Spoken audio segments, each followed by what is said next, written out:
Assalamu alaikum wa rahmatullahi wa barakatuh, my dear brothers and sisters. This is another verse from the Quranic Reflection series. It is from Surah Al-Baqara, the second chapter of the Quran. And the second verse of that second chapter begins saying, ذَلِكَ الْكِتَابُ لَا رَيْبَ فِيهِ Hudan lil-muttaqin. This is the book in which there is no doubt. Guidance for those who are mindful of Allah.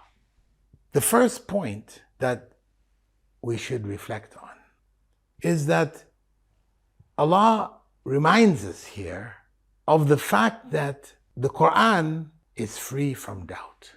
It is pure guidance, filled with guidance. The Quran itself, as Allah has conveyed it to us. That doesn't mean that we may not find doubt.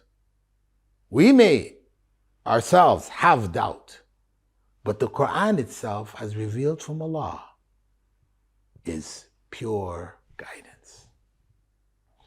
Point number 2. The goal and purpose of reading the Quran is to gain guidance which cannot be gained if we don't understand the meanings of the words of the Quran. This is the point which we need to reflect on. So many of us are caught up in the ritual of reading the Quran.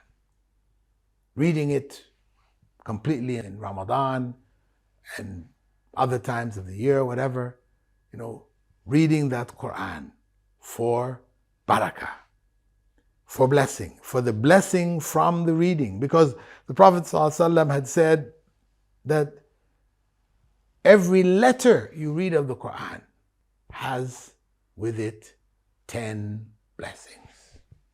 However, he said that to Arabs who understood what the words of the Quran meant.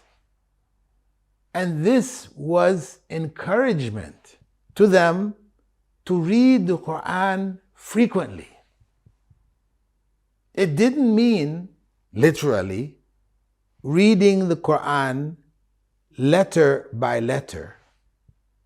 So instead of saying, Alhamdu Lillahi, we say, Alif Lam Ha, Mim Dal, Lam Lam Ha, and we're going to get how much reward? No, it didn't mean that. There is no reward in saying Alif Lam Ha, Mim Dal. There's no reward in it. It is the meaning of Alhamdulillah. This is where the reward comes, when we understand what Allah has said and we read and reflect on what Allah has said. So very important that we don't just go through the blind ritual of reading the Quran this Ramadan, because we all know Ramadan is the month of Quran. So we try to read the Quran more in Ramadan than any other month. But we should not forget that the goal of the reading is to understand the words of Allah, to understand them, to take them into our hearts, into our souls, and have them guide us. Point number 3. When the Quran is understood, it becomes guidance only for those who are mindful of God. Simply because you understand what the Quran says doesn't mean that you will be guided, unless you are mindful of God. Because you have people who are Orientalists and others who don't believe in Allah, don't believe in Islam, don't believe in religion, period, who can understand the Arabic. They can read it, so they've understood it, but it doesn't contain guidance for them until they become mindful of God. until they become conscious of God.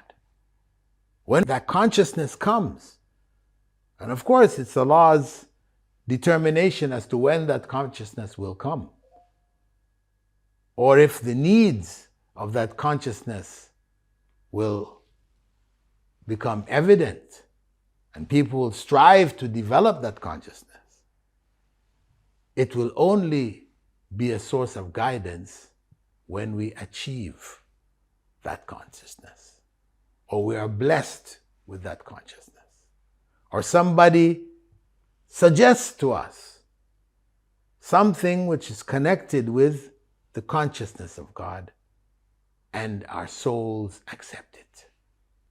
Assalamu alaikum wa rahmatullahi wa barakatuh.